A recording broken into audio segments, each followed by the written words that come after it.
Bitcoin a plus de 44 000 $, c'est époustouflant et on va parler de tout cela dans cette vidéo. Eh bien, salut, bienvenue à toi dans cette nouvelle vidéo. Aujourd'hui, on va parler de l'actualité crypto. Ça fait cela plus d'une semaine et demie que j'ai pas parlé de crypto sur ma chaîne, bien que la dernière vidéo que j'ai faite, elle est très intéressante. Je te conseille d'aller regarder cela pour éviter le piège que la banque centrale est en train de mettre là-dedans. Eh bien, aujourd'hui, on va parler de tout ce qui concerne l'actualité crypto, passant par la démission de CZ Binance. J'ai pas fait de vidéo à ce sujet-là. Je vais donner mon point de vue. Aussi des ETF, est-ce que ce sera un élément déclencheur? Je vais donner mon opinion. Déjà, avant de continuer avec cette vidéo, tiens à préciser que tout ce que je dirai dans cette vidéo sera uniquement à but informatif. Vu que je ne suis pas un expert financier, je suis juste un mec lambda qui s'intéresse à la finance, qui s'intéresse aux crypto, et je partage mes investissements, tout ce que j'ai là dans la tête avec toi. Et n'hésite pas à me donner ton avis dans les commentaires. C'est me fait énormément plaisir si tu as eu à regarder mes anciennes vidéos, si tu as certains trucs à me reprocher. Eh bien, aujourd'hui, on va parler de CZ Binance. CZ Binance qui ne pourra pas finalement quitter les États-Unis. La nouvelle est tombée aujourd'hui.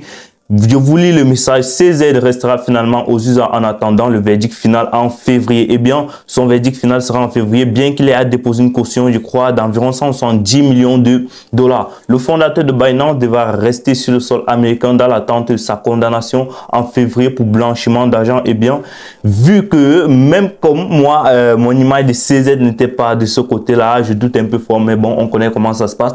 C'est ce qu'a décidé jeudi le juge Richard Jones, revenant ainsi sur une précédente décision qui autorisait Changpeng Zhao à rentrer provisoirement chez lui aux Émirats Unis. Eh bien, je vais donner un peu mon avis sur ce sujet-là parce que, franchement, lorsque Binance, qui était même comme actuellement, il est l'un des plus gros exchanges de crypto-monnaies au monde, eh bien, je pense que cela est dû à Wall Street. Je pense que là, c'est mon opinion claire. Je pense que Coinbase va devenir le leader mondial parce que les États-Unis ou bien l'Amérique veut toujours tout contrôler. Eh bien, Changpeng Zhao, vu qu'il a été dégagé, je vais dire il a été dégagé, et Binance a dû assumer, il a payé cher une amende d'environ 4,3 milliards de $. Eh bien, je pense que avec aussi, j'oubliais, avec l'afflux des volumes de BTC qui est en train de diminuer sur les exchanges, je vois sur Binance, on a plus une courbe qui diminue beaucoup et on a un peu d'augmentation du côté de Coinbase. Donc, pour moi, je pense que Coinbase va devenir un leader mondial avec aussi les ETF Bitcoin. Donc, Coinbase a été pris comme le sécuriseur. Donc, il va sécuriser tous les Bitcoins que ces gestionnaires de fonds d'investissement vont acheter. Ce sera sécurisé par Coinbase. Eh bien, voilà mon avis sur cette situation-là. Dis-moi, qu'est-ce que tu en penses? Est-ce que tu fais encore confiance à Binance comme avant? Laisse-moi ton avis dans les commentaires. Moi, j'ai toujours une crypto là, même quand c'est pas trop conseillé de garder les cryptos là. J'ai quand même une crypto là-bas. Je partage et je suis totalement transparent. Franchement, si je pouvais, je ne pourrais pas garder mes cryptos là-bas parce que avec les frais, parce que la crypto que j'ai là-bas, ce sont juste des cryptos ERC20, donc j'ai pas de crypto BNB, BEP20 sur un exchange. Donc c'est juste pour ça que je garde ces cryptos là-bas et je n'ai pas accès à un cold wallet ici en Afrique. C'est un peu difficile pour moi d'avoir accès à cette technologie là, et si tu as la possibilité d'avoir accès à cela, je te conseille bien vivement d'utiliser plutôt un cold wallet. Là ce sera plus sûr, mais bon, on fait avec.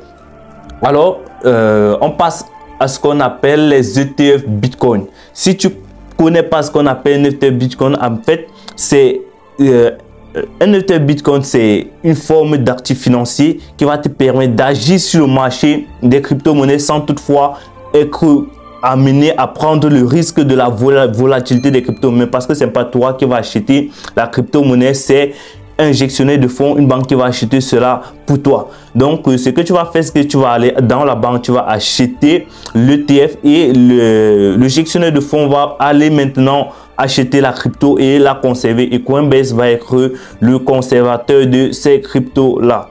Vous voyez? Donc, en fait, tu ne dois pas profiter de la volatilité. Eh bien, ces banques-là, tu te demandes bien qu'est-ce qu'ils en profitent. Eh bien, ils vont enlever un pourcentage sur tu vas les payer pour qu'ils gardent tes cryptos en fait. Voilà en fait ce qui va se passer et tu vas être un peu plus sécurisé. Donc on va vers une valeur refuge qui est le Bitcoin. Le Bitcoin devient une valeur refuge et qui franchement pour moi est une très bonne nouvelle parce que ça solidarise encore bien les fondations qui étaient bien entrées tout au fond pour l'écosystème blockchain et ça promet d'être très passionnant de suivre cette aventure avec vous. Alors n'hésitez pas à lâcher un pouce bleu, vous abonner et d'activer la cloche de notification pour ne rater aucune de mes prochaines vidéos car je sors des vidéos comme ça pratiquement toutes les semaines et je m'efforce à respecter ce programme là. Et bien lorsqu'on va on a BlackRock, on a Bitwise, on a Vancake, on a Wisdom Tree, je ne sais pas, désolé pour la prononciation, on a Fidelity, on a Invesco et Galaxy, on a Valkyrie. Eh bien, ils ont été déposés. Bon, la première ligne, le premier jour qu'ils ont proposé, c'était le 6 juin 2023. Après, on était en août et tout le reste a été déposé en août. 21 Share et ARK a été déposé le 29 juin. Et la date finale pour l'acceptation, ou si cette date passée, je pense que on aura un peu de problème, on ne saura pas clairement si ces ETF vont être acceptés. Mais de mon point de vue, je pense que ce n'est qu'une question de temps, de quelques jours, quelques semaines pour que ces ETF là soient acceptés et approuvés. Donc on a une date qui va du 10 janvier à mars, donc du début 2024 à mars 2024 qui est on va dire le premier trimestre de 2024. Pratiquement tous les ETF, si tous les ETF sont approuvés, ce sera dans cette période là. Eh bien, passer sur cette, je vais un peu donner mon avis. Je pense que ces ETF là seront un élément vraiment catalysateur pour le marché des crypto-monnaies et pour la blockchain globalement. Ça va pousser un peu la technologie vers le haut et je te conseille de prendre tes pas bien qu'on va voir cela dans la vidéo. On va parler de beaucoup de choses, on va parler de alt season, on va parler de des altcoins, on va parler de certains altcoins qui ont déjà quitté le train et voilà, si tu en as profité. Eh bien, on va sans plus tarder, on va passer sur la charte du BTC. Donc, voilà la charte du Bitcoin. Eh bien, là, on a connu le plus bas qui était dans les 15 000, je pense 15 400. Je pense qu'on a fait les 15 400. Eh bien, oui, on a fait les 15 400 $. Et depuis novembre 2022, on a une tendance haussière. Donc, si on regarde bien, depuis le plus bas, qu'est-ce qu'on a? On a environ 178%.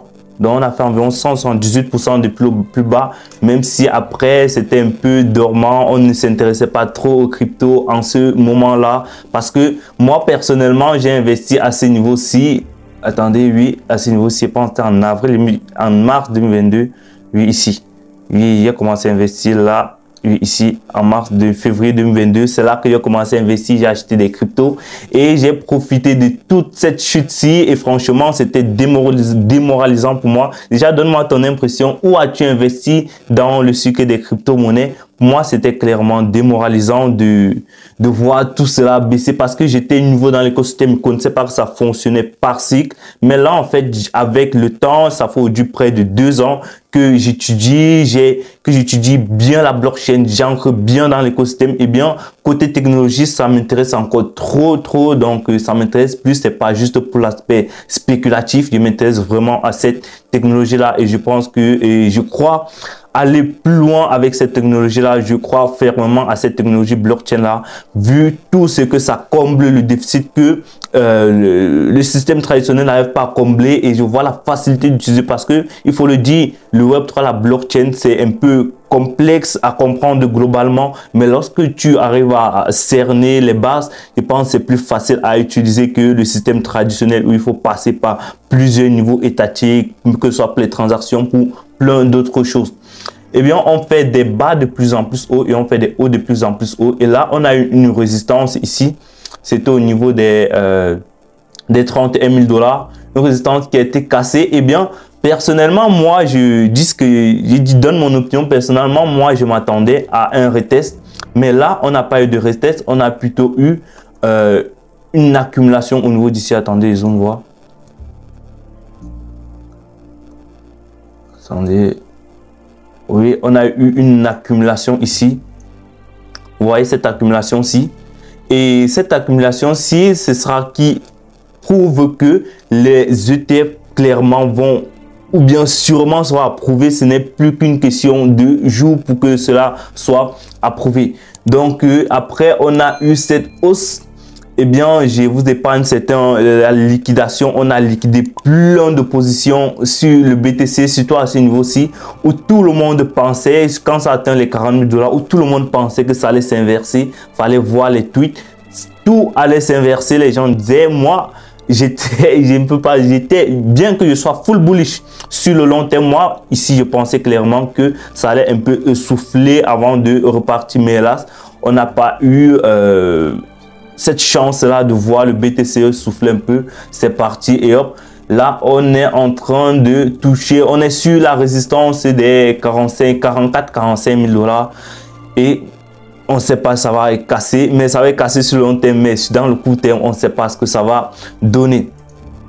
Ok, donc voilà ce qu'il en est du BTC.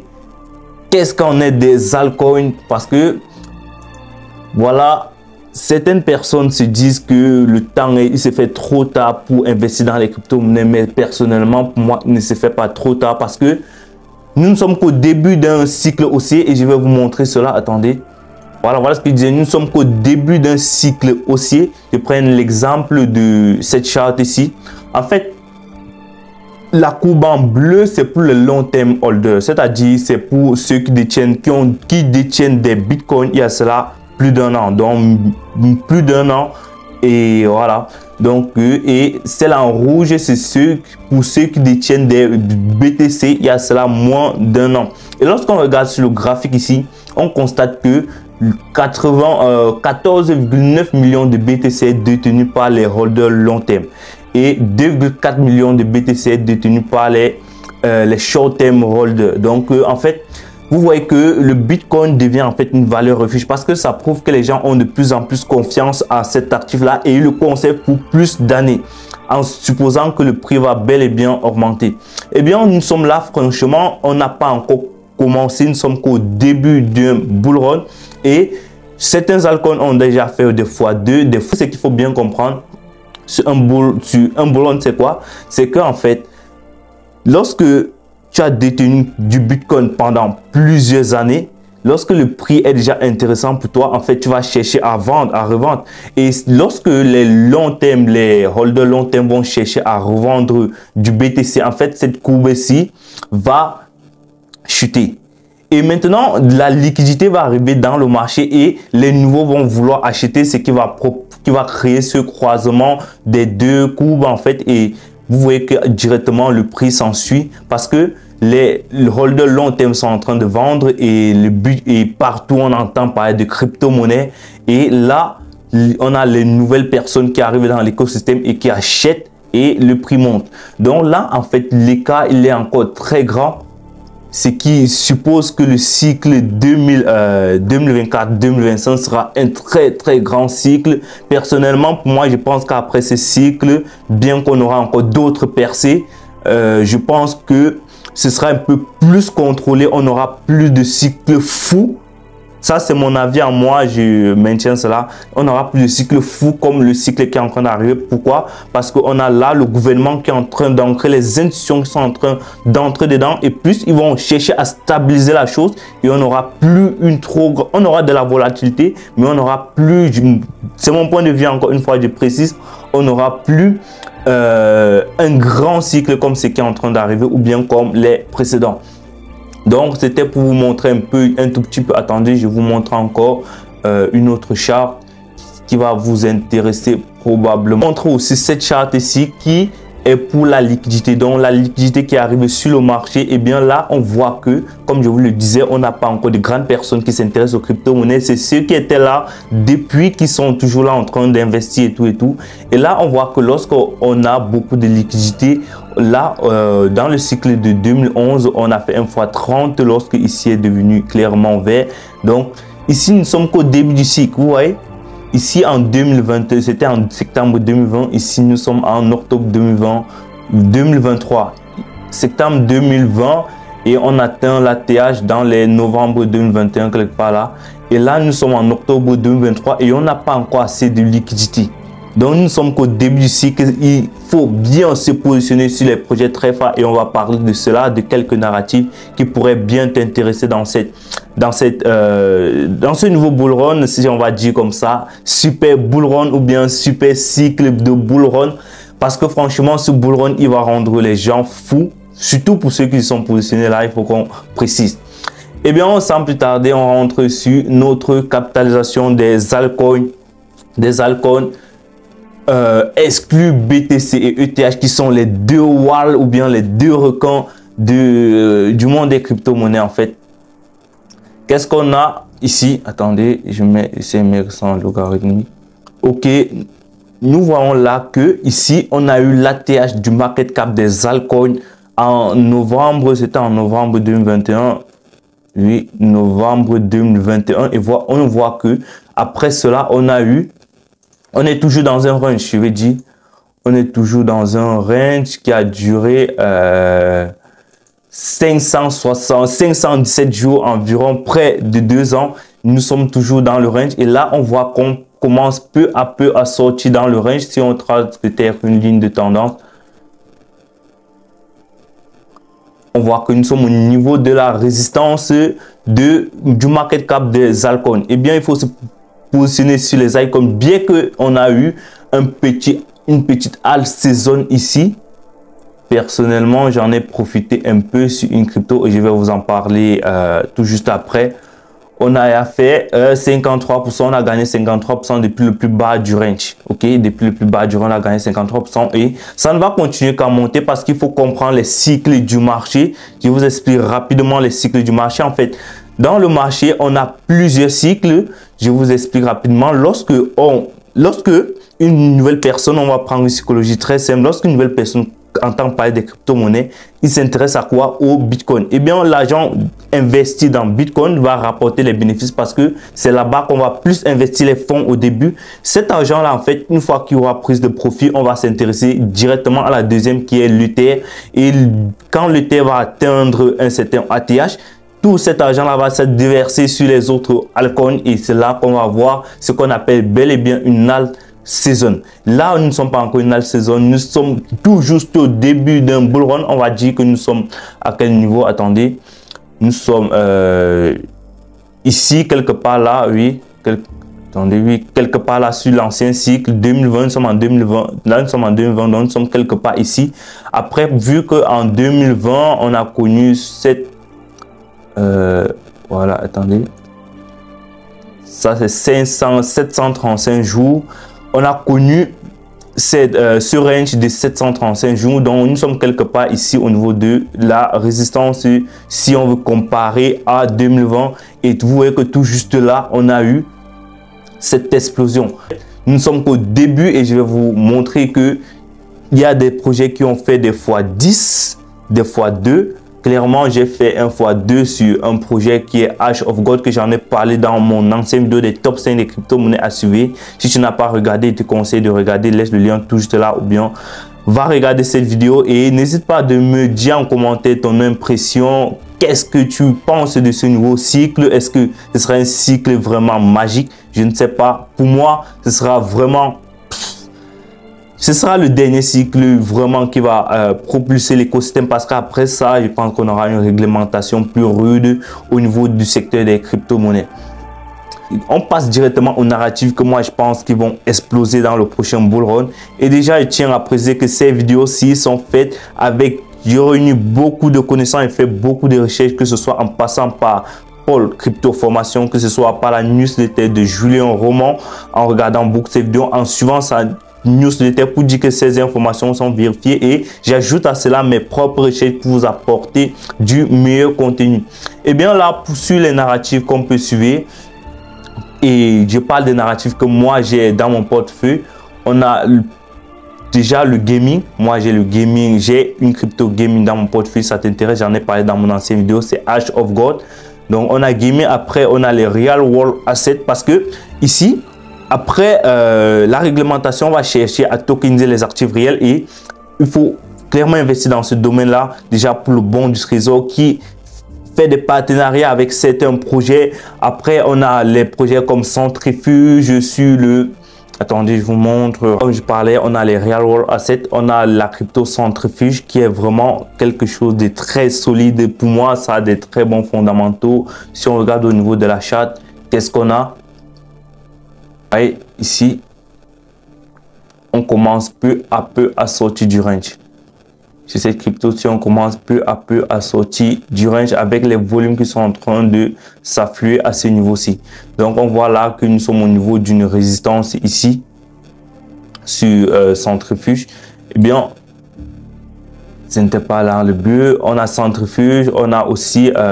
je parle des cryptos que moi je détiens parce que ça ne sert à rien. Bien que j'ai aussi analysé certaines cryptos, ça vous intéresse comme Maple, comme Polymath, comme j'ai aussi Trophy. Ok, qui va faire dans les prêts, si on va dire comme ça, dans la finance décentralisée. Après, on a aussi les génératives AI. Généralement, on a ChainGPT, on a FedChai. Après, qu'est-ce qu'on a encore comme narratif qui pourrait vraiment être d'actualité ce nouveau cycle? Déjà, donne-moi quels sont les narratifs, dans quelle crypto as-tu investi? Ça peut aider la communauté. N'hésite pas à donner ton point de vue sur toutes ces cryptos que moi j'ai citées. Parce que là, franchement, il faut qu'on se positionne tous. Après, on a aussi des mêmes coins parce qu'il faut savoir, je vais dire quoi, allouer des fonds, diversifier son portefeuille sur plusieurs autres actifs avec toute une stratégie très précise. Et bien, concernant le niveau où nous sommes dans le cycle, nous sommes qu'au début, n'hésite pas à investir et surtout, sois attentif, évite toutes les fake news parce que actuellement, s'il y a un conseil que je vais te donner, on est en train de balancer les fake news, que ce soit par Christine Lagarde, qui dit que son fils a perdu plus de 100% de son argent dans les crypto-monnaies. Eh bien, parlons de Lunce qui a fait un grand dump. Franchement, Lunce, il est en train de revenir en force à mon avis. Vous voyez cette grosse bougie verte qu'il a fait dans les jours passés. Et franchement, c'est un projet à suivre aussi de très près. Apparemment, il n'est pas mort. Donne-moi ton avis. Est-ce que Lunce, il est mort? Moi, je ne sais pas. Mais j'ai quand même, je détiens quand même cette crypto-là. Parce qu'à mon avis, ça reste un projet dans lequel ils sont en train de bosser avec Binance qui est en train de soutenir ce projet. Je pense qu'il a encore son mot à dire dans ce nouveau cycle aussi. Toi, donne-moi tes impressions. Eh bien, on arrive à la fin de cette vidéo. N'hésite pas à me donner tes impressions en commentaire. Déjà, si tu as aimé la vidéo, lâche un pouce bleu, active la cloche de notification pour ne rater aucune de nos prochaines vidéos. Et surtout, n'hésite pas à partager la vidéo, de me dire qu'est-ce que tu penses. Est-ce que tu penses que Lunce va faire régaler des gens dans le prochain cycle haussier? Je ne sais pas, c'est mon avis. On le verra, nous serons tous ensemble. Eh bien, on se retrouve à la prochaine pour parler plus de crypto. On va plus entrer en profondeur dans les choses. Je vais vous partager certaines stratégies, comment moi j'investis. Clairement, actuellement, je suis full investi dans les cryptos. Donc, j'investis, je remonte mon stock full. Eh bien, on se retrouve à la prochaine. Merci d'avoir regardé cette vidéo du début jusqu'à la fin. N'hésite pas à t'abonner et de lâcher un pouce bleu. Merci. Ciao.